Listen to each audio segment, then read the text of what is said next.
आपको अपने जीवन को स्टोइक विचारों से क्यों बदलना चाहिए? क्योंकि ये विचार आपके भावनाओं को नियंत्रित करने, मुश्किलों से उबरने और उद्देश्यपूर्ण जीवन जीने का रहस्य रखते हैं। आज की तेज तर्रार और अनिश्चित दुनिया में स्टोइकवाद आपको यह सिखाता है कि दबाव में कैसे शांत रहें, उन चीजों पर ध्यान केंद्रित करें जो सच में महत्वपूर्ण हैं, और जो आप नियंत्रित नहीं कर सकते उसे छोड़ दें। ये अटल सिद्धांत आपको लचीलापन बनाने, आत्मविश्वास के साथ चुनौतियों का सामना करने और जीवन में जो कुछ भी आए उसके बावजूद आंतरिक शांति पाने के लिए सक्षम बनाते हैं। अगर आप तनाव से मुक्त होना चाहते हैं, स्पष्टता पाना चाहते हैं और एक सार्थक जीवन बनाना चाहते हैं, तो स्टोइक विचार वह परिवर्तनकारी मार्ग है जिसे आप खोज रहे थे।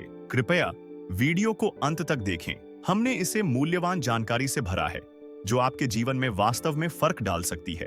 अधिक उपयोगी कंटेंट के लिए डीसी स्टोइसिज्म चैनल को सब्सक्राइब करें। रोमन सम्राट के रूप में विशेषाधिकार में जन्मे मार्कस ऑरेलियस को उनके शासन के सबसे कठिन दौर का सामना करना पड़ा, जिसमें युद्ध, राजनीतिक उथल-पुथल और व्यक्तिगत हानि शामिल थी। हालांकि ऐसी स्थितियों में स्टोइक फिलॉसफी को लागू करने से उन्हें मानसिक स्थिरता बनाए रखने और अपने काम पर ध्यान केंद्रित करने में मदद मिली। उनके व्यक्तिगत लेख, जो मेडिटेशंस में संकलित किए गए हैं, में उन्होंने स्टोइक फिलॉसफी के महत्वपूर्ण बिंदुओं पर विचार किया, जैसे आत्म अनुशासन, सद्गुण और अपनी किस्मत को स्वीकार करना। मार्कस ऑरेलियस ने विपरीत परिस्थितियों को वृद्धि के अवसर के रूप में देखा और उनके लिए यह स्पष्ट था कि बाहरी घटनाएं हमारे नियंत्रण से बाहर हैं, लेकिन उनके प्रति हमारी प्रतिक्रिया ही लोगों को परिभाषित करती है। इस मानसिकता ने उन्हें नेतृत्व की कठिनाइयों को सहन करने और संकट के क्षणों में भी केंद्रित रहने में मदद की। गुस्से या हताशा से घिरे बिना उन्होंने तार्किक सोच और आत्मचिंतन के माध्यम से आंतरिक शांति को बढ़ावा दिया और विवेक और ईमानदारी के साथ शासन किया। व्यक्तिगत जीवन में भी मार्कस ने स्टोइक की तरह नेतृत्व किया। अपने बच्चों को खोने की व्यक्तिगत त्रासदी ने उन्हें उस चीज से विचलित नहीं किया जो उनके नियंत्रण से बाहर थी। इसके बजाय उन्होंने अपनी क्रियाओं, दृष्टिकोणों और प्रतिक्रियाओं पर नियंत्रण रखा जो उनके हाथ में था। उन्होंने प्रभावी ढंग से नेतृत्व किया, भावनात्मक नियंत्रण बनाए रखा और चुनौतियों के बीच सद्गुण के साथ कार्य किया। ये सभी इस बात के प्रमाण हैं कि कैसे महान स्टोइक विचार एक लचीला और सार्थक जीवन को आकार देते हैं। एक, उस पर ध्यान दें जो आप नियंत्रित कर सकते हैं। स्टोइक फिलॉसफी हमें जीवन जीने का एक गहन और प्रभावशाली दृष्टिकोण प्रदान करता है जो नियंत्रण के द्वंद्व पर आधारित है। यह मानसिक ढांचा हमें सिखाता है कि अपनी ऊर्जा और ध्यान केवल उन पहलुओं पर केंद्रित करें जिन पर हमारा वास्तविक नियंत्रण है, और जो हमारे बस से बाहर है उसे शांत मन से स्वीकार करें। नियंत्रण का द्वंद्व बेहद सरल लेकिन पालन करने में कठिन है। इसे ऐसे समझें जैसे एक वृत्त हो जो दो भागों में बंटा हो। भीतरी वृत्त उन सभी चीजों का प्रतीक है जो हमारे नियंत्रण में है, हमारे विचार, दृष्टिकोण, प्रतिक्रियाएं, प्रयास और व्यक्तिगत निर्णय। बाहरी वृत्त उन चीजों का प्रतिनिधित्व करता है जो हमारे नियंत्रण से बाहर हैं, जैसे दूसरों के कार्य, वैश्विक घटनाएं, मौसम, आर्थिक परिस्थितियां और ऐसी कई स्थितियां जो हमारे इच्छा से स्वतंत्र हैं। जब हम अपने मानसिक संसाधनों को जानबूझकर भीतरी वृत्त की ओर मोड़ते हैं तो हम मानसिक कष्ट को कम कर सकते हैं। उदाहरण के लिए, मान लें कि आप नौकरी में प्रमोशन को लेकर चिंतित हैं। अंतिम निर्णय पर आपका नियंत्रण नहीं हो सकता, लेकिन आप अपने प्रदर्शन को उत्कृष्ट बनाने, कौशल में निरंतर सुधार करने, सकारात्मक दृष्टिकोण बनाए रखने और अपने प्रमोशन का एक ठोस मामला तैयार करने पर ध्यान केंद्रित कर सकते हैं। यह दृष्टिकोण तनाव को कम करने में शानदार लाभ देता है। जब आप स्वीकार कर लेते हैं कि अधिकांश जीवन घटनाएं आपके सीधे नियंत्रण में नहीं हैं, तो आप अनावश्यक भावनात्मक अशांति से मुक्त हो जाते हैं। ट्रैफिक जाम अब निराशा के बजाय धैर्य का अभ्यास करने का अवसर बन जाता है। किसी सहयोगी की आलोचना व्यक्तिगत हमला न होकर मूल्यवान प्रतिक्रिया बन जाती है। परियोजना में रुकावटें निराशा के बजाय सीखने का अनुभव बन जाती हैं। व्यावहारिक रूप से यह कैसे लागू करें? इसका अभ्यास सचेत और सावधान पुनर्निर्देशन से होता है। जब चिंता उठने लगे तो खुद से पूछें, क्या मैं इस अनुभव को सीधे प्रभावित कर सकता हूं? यदि उत्तर ना है तो इसे स्वीकार करने का अभ्यास करें। यदि उत्तर हाँ है तो यह पहचानें कि आप क्या कर सकते हैं। यह दृष्टिकोण भावनात्मक लचीलापन विकसित करता है और तनाव के संभावित स्रोतों को व्यक्तिगत विकास और आंतरिक शांति के अवसरों में बदल देता है। केवल उन चीजों पर ध्यान केंद्रित करके जो आप नियंत्रित कर सकते हैं, आप व्यक्तिगत शक्ति को पुनः प्राप्त करते हैं और एक गहरी स्वतंत्रता का अनुभव करते हैं। 2. अपनी नियति से प्रेम करें। अमोर फाती एक ऐसा दृष्टिकोण है जो जीवन को केवल स्वीकारने से आगे बढ़कर हर पल, चाहे वह कितना भी कठिन या पीड़ादायक क्यों न हो, से गहरा प्रेम करने की सीख देता है। लैटिन में इसका अर्थ है नियति से प्रेम, और यह फिलॉसफी हमें सिर्फ जीवन की परिस्थितियों को सहने की नहीं, बल्कि उन्हें पूरे दिल से अपनाने की चुनौती देता है। यह हमें हर अनुभव को हमारे व्यक्तिगत विकास और जीवन यात्रा का अनिवार्य हिस्सा मानने के लिए प्रेरित करता है। अमोर फाती का मूल यह है कि हम जीवन की घटनाओं को कैसे देखते हैं, इसे पूरी तरह से बदल दें। चुनौतियों को केवल बाधाएं या दुर्भाग्य मानने के बजाय इस सोच से उन्हें हमारी कहानी का आवश्यक हिस्सा माना जाता है। यहाँ तक कि दुख को भी एक दुश्मन नहीं, बल्कि एक शिक्षक के रूप में देखा जाता है, जिसे समझने और सराहने की आवश्यकता है। सोचिए, अगर आपको काम में कोई असफलता मिली हो, जैसे नौकरी छूट जाना या परियोजना का विफल होना, अमोर फाती के नजरिए से यह अंत नहीं बल्कि एक नई शुरुआत है। हर चुनौती अपने साथ सीखने और विकास की संभावनाएं लेकर आती है। नौकरी छूटने से आपको एक बेहतर करियर की ओर ले जाने का अवसर मिल सकता है। असफल परियोजना से आपको ऐसे महत्वपूर्ण सबक मिल सकते हैं जो भविष्य में सफलता का मार्ग प्रशस्त करेंगे। मजबूती कठिनाइयों से बचने से नहीं, बल्कि उनके साथ साहस और जिज्ञासा के साथ निपटने से बनती है। अमोर फाती हमें सिखाता है कि घटनाओं की तुलना में हमारी प्रतिक्रिया कहीं अधिक मायने रखती है। जब हम अपनी नियति से प्रेम करते हैं, तो हम उस भावनात्मक प्रतिरोध को हटा देते हैं जो अक्सर हमारे दुख को और बढ़ा देता है। हम लचीले, अनुकूल और हर परिस्थिति में अर्थ और उद्देश्य खोजने में सक्षम हो जाते हैं। यह कोई निष्क्रियता नहीं है। अपनी नियति से प्रेम करना एक सक्रिय और साहसी निर्णय है। इसके लिए निरंतर अभ्यास की आवश्यकता होती है, अनुभवों को गहराई से देखने और उनके संभावित मूल्य को समझने का। यह उस समय भी अपनी ताकत बनाए रखने की बात है जब बाहरी परिस्थितियां हमारे नियंत्रण से बाहर हों। यह अभ्यास छोटे छोटे मानसिक पैटर्न में धीरे धीरे उतरता है। जब कुछ बुरा घटित हो तो रुकें और खुद से पूछें, मैं इस अनुभव से क्या सीख सकता हूं? क्या यह अनुभव मुझे किसी बेहतर चीज के लिए तैयार कर रहा है? आखिरकार अमोर फाती पीड़ित मानसिकता को शक्तिकरण में बदल देता है, भ्रम को स्पष्टता में और दर्द को समझदारी भरे सबक में। यह आश्चर्यजनक है कि अमोर फाती कैसे व्यक्तिगत मुक्ति का दरवाजा बन सकता है। वास्तव में जीवन में होने वाली हर चीज से प्रेम करना, न केवल सुंदर पलों से, बल्कि उन सभी अनुभवों से जो जीवन हमें देता है। यह हमें उम्मीदों और निराशाओं की कैद से मुक्त करता है। हम और अधिक लचीले बनते हैं, न कि कठोर होकर, बल्कि थोड़ा नरम, थोड़े समझदार और अपने सफर के प्रति अधिक दयालु होकर। अंततः अमोर फाती जीवन को बेतरतीब घटनाओं का संग्रह नहीं, बल्कि एक सुसंगत, जुड़ी हुई कहानी के रूप में देखने का निमंत्रण है, जिसमें हर पल, अच्छा या बुरा, हमारे जीवन के अनफोल्डिंग का हिस्सा है। 3. याद रखें, एक दिन आप मरेंगे। Memento mori. मृत्यु पर चिंतन करने की प्राचीन फिलॉसफर प्रथा केवल एक भयावह विचार नहीं है। यह एक गहरा आध्यात्मिक और मनोवैज्ञानिक उपकरण है जो हमें जीवन की अस्थिरता की सच्चाई याद दिलाकर हमारे अस्तित्व को नई स्पष्टता और उद्देश्य प्रदान करता है। स्टोइक दार्शनिकों, बौद्ध परंपराओं और इतिहास के अनगिनत ज्ञानी लोगों द्वारा अपनाई गई यह प्रथा हमें अपने जीवन को एक प्रभावशाली दृष्टिकोण से देखने का अवसर देती है।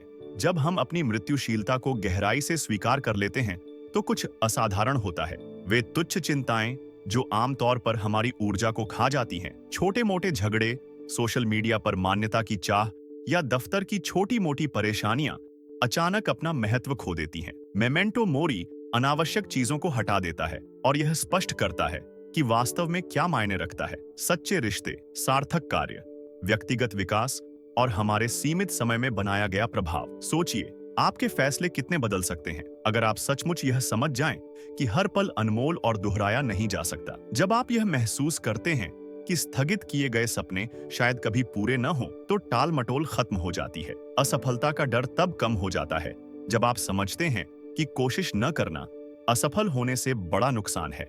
मेमेंटो मोरी को अपने जीवन में लाने के कुछ सरल और प्रभावी तरीके हैं। समय समय पर खुद से पूछें, अगर यह मेरा आखिरी साल हो तो क्या मैं अपना समय इसी तरह बिताऊंगा? एक छोटी दैनिक आदत बनाएं, जैसे मृत्यु पर ध्यान लगाना। आप अपने अंतिम समय की कल्पना कर सकते हैं या जीवन की अस्थिरता के बारे में लिख सकते हैं। यह अभ्यास आपको डराने के लिए नहीं है, बल्कि जीवन को स्पष्टता और प्रेरणा से भरने के लिए है। यह गहरी कृतज्ञता भी पैदा करता है। जब हम जीवन की क्षण भंगुरता को सच में समझते हैं, तो हर पल एक उपहार बन जाता है। एक गर्म कप कॉफी, एक दोस्त के साथ बातचीत या एक शांत चिंतन का क्षण, सब कुछ सराहने योग्य हो जाता है। मेमेंटो मोरी टालमटोल और डर के खिलाफ एक मजबूत उपाय है।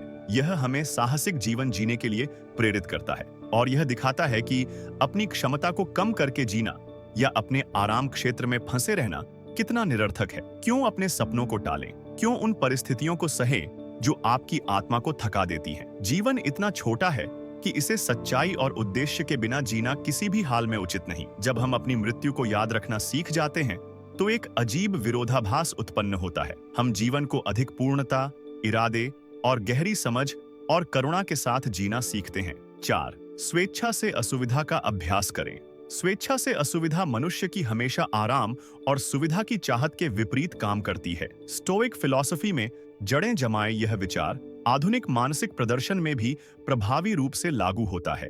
इसका उद्देश्य खुद को दंडित करना नहीं है, बल्कि व्यक्तिगत विकास और मानसिक दृढ़ता को मजबूत करना है। मनुष्य का दिमाग स्वाभाविक रूप से दर्द से बचने और सुख की ओर बढ़ने के लिए बना है। यह तंत्र, जो कभी हमारे अस्तित्व के लिए आवश्यक था, अब अक्सर हमारी संभावनाओं और विकास के बीच बाधा बन जाता है। जब हम जानबूझकर अपने जीवन में नियंत्रित चुनौतियों को शामिल करते हैं, तो हम अपने मानसिक ढांचे को नया रूप देते हैं, असाधारण मानसिक लचीलापन और अनुकूलन क्षमता विकसित करते हैं। सोचिए, इस असुविधा का अभ्यास आप कितने तरीकों से कर सकते हैं। ठंडे पानी से नहाना, उपवास करना, बिना मन के भी व्यायाम करना, सार्वजनिक रूप से बोलना जब आप घबराहट महसूस कर रहे हों, या किसी स्थिति में जानबूझकर कठिन रास्ता चुनना।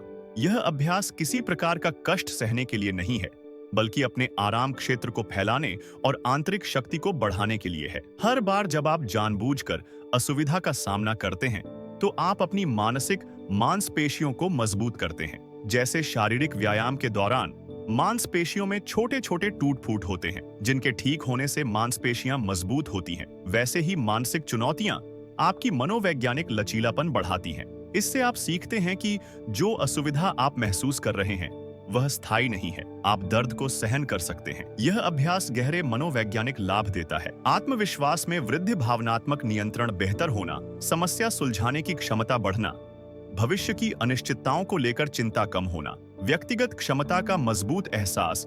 व्यावहारिक रूप से यह अभ्यास गहरी कृतज्ञता सिखाता है। जब आप जानबूझकर कठिन परिस्थितियों का सामना करते हैं, तो अपने साधारण जीवन की परिस्थितियों के प्रति आपका आभार बढ़ जाता है।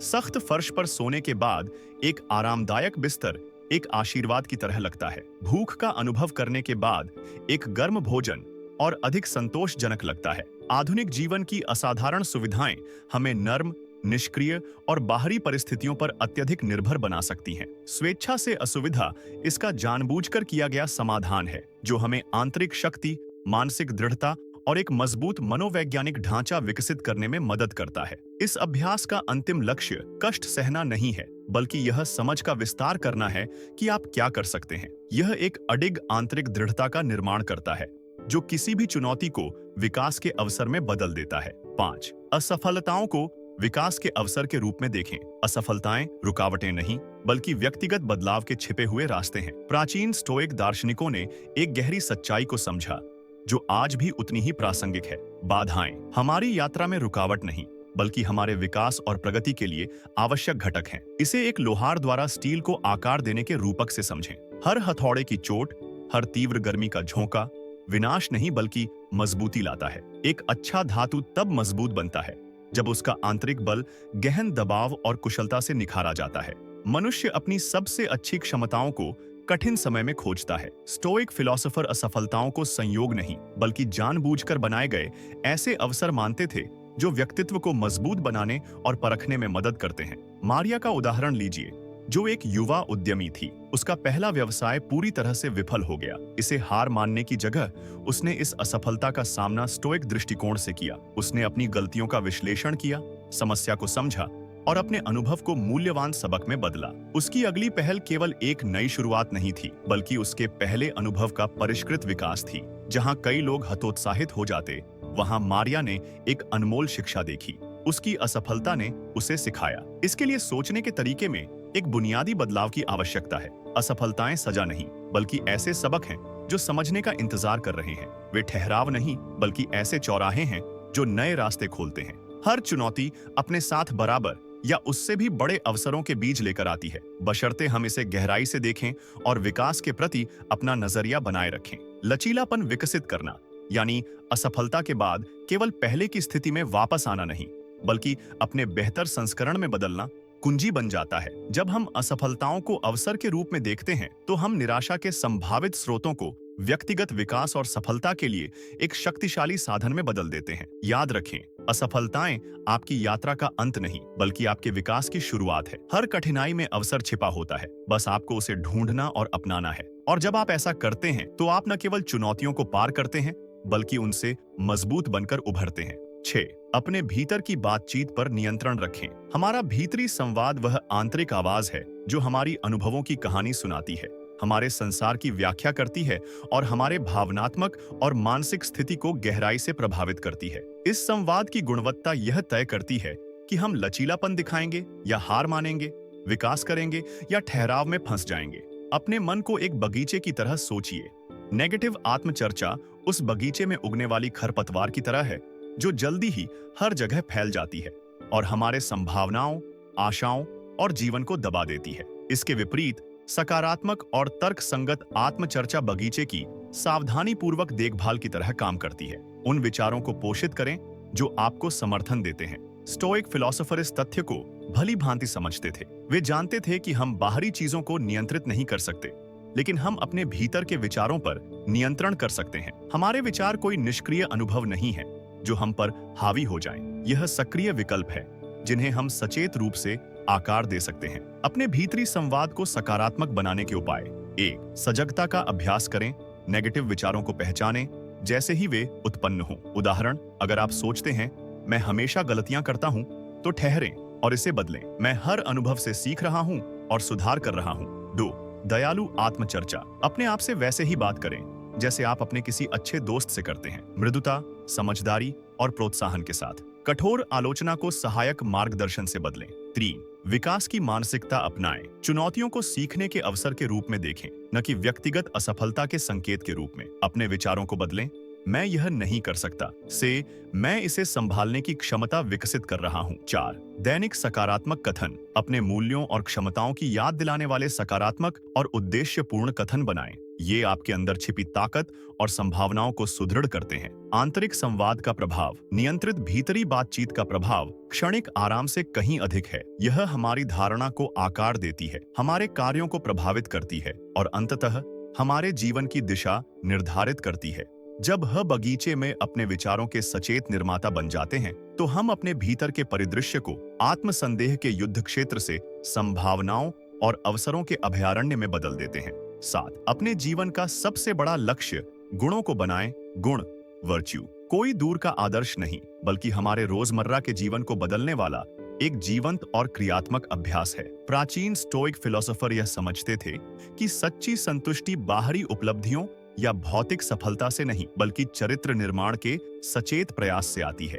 इस फिलॉसफी के केंद्र में 4 प्रमुख गुण हैं: प्रज्ञा, साहस, न्याय और संयम, जो एक सार्थक जीवन जीने के 4 गहरे रास्ते हैं। 1. प्रज्ञा। यह विचारों की स्पष्टता और सही निर्णय लेने की क्षमता है। यह केवल किताबी ज्ञान नहीं है, बल्कि यह समझ है कि क्या महत्वपूर्ण है, क्या मूल्यवान है और गहराई से सोचकर निर्णय लेना। एक प्रज्ञ व्यक्ति जीवन की जटिलताओं को सोच समझकर संभालता है, हमेशा सीखता है और बदलता है। 2. साहस। साहस का मतलब सिर्फ डर का सामना करना नहीं है, बल्कि सच्चाई को बोलना और कठिनाइयों के बीच संयम बनाए रखना है। यह वह आंतरिक शक्ति है जो हमें सही काम करने की प्रेरणा देती है, भले ही वह कितना ही कठिन क्यों ना हो। 3. न्याय। न्याय सिर्फ कानूनी ढांचे तक सीमित नहीं है, यह दूसरों के प्रति सम्मान, सहानुभूति और सामुदायिक भलाई की बात करता है। एक न्यायप्रिय व्यक्ति सभी व्यक्तियों की डिग्निटी का सम्मान करता है और सद्भाव की तलाश करता है, न कि कलह की। 4. संयम। संयम आत्मनियंत्रण और संतुलन का अभ्यास है। यह हमें अति से बचने, आवेगों को नियंत्रित करने और बाहरी उथल-पुथल के बीच आंतरिक शांति बनाए रखने में मदद करता है। गुण केवल विचार नहीं, बल्कि अभ्यास है। गुण कोई स्थिर गुणधर्म नहीं है, बल्कि निरंतर अभ्यास हैं। हर क्षण एक अवसर है इन्हें वास्तविकता में बदलने का। यह इस बात पर निर्भर करता है कि हम चुनौतियों का सामना कैसे करते हैं, दूसरों के साथ कैसा व्यवहार करते हैं, निर्णय कैसे लेते हैं और अपने आंतरिक संसार को कैसे संभालते हैं। यही वह पल है जब गुण एक अमूर्त विचार से वास्तविक अनुभव बन जाते हैं। गुण आधारित जीवन जीने के लाभ। यह बाहरी पुरस्कारों के बारे में नहीं है, बल्कि यह एक गहरी आंतरिक ईमानदारी, शांति और उद्देश्य की भावना है जो हमें एक गुणवान जीवन जीने की प्रतिबद्धता से मिलती है। इन मूल्यों को अपनाकर हम एक ऐसा जीवन बनाते हैं जो वास्तव में सार्थक और प्रामाणिक संतोष से भरा होता है। गुणों को विकसित करने के व्यावहारिक तरीके।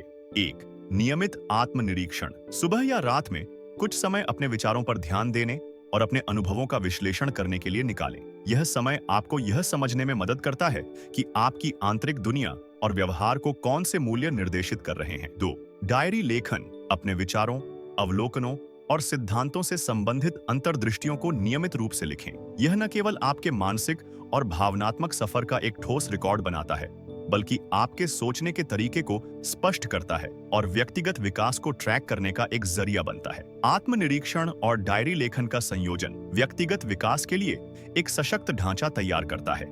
यह दृष्टिकोण फिलॉसफर सिद्धांतों को केवल बौद्धिक अवधारणाओं से उठाकर वास्तविक अनुभवों में बदल देता है। इससे न केवल गहरी आत्म जागरूकता बढ़ती है, बल्कि यह सच्चे आंतरिक बदलाव का भी मार्ग प्रशस्त करता है। इस वीडियो को देखने के लिए धन्यवाद। अगर आपको यह वीडियो पसंद आया हो तो इसे लाइक करें, डीसी स्टोइसिज्म चैनल को सब्सक्राइब करें और नोटिफिकेशन ऑन करें ताकि आप आने वाले वीडियो मिस न करें। अपनी राय कमेंट्स में जरूर बताएं और इसे अपने दोस्तों के साथ शेयर करना न भूलें।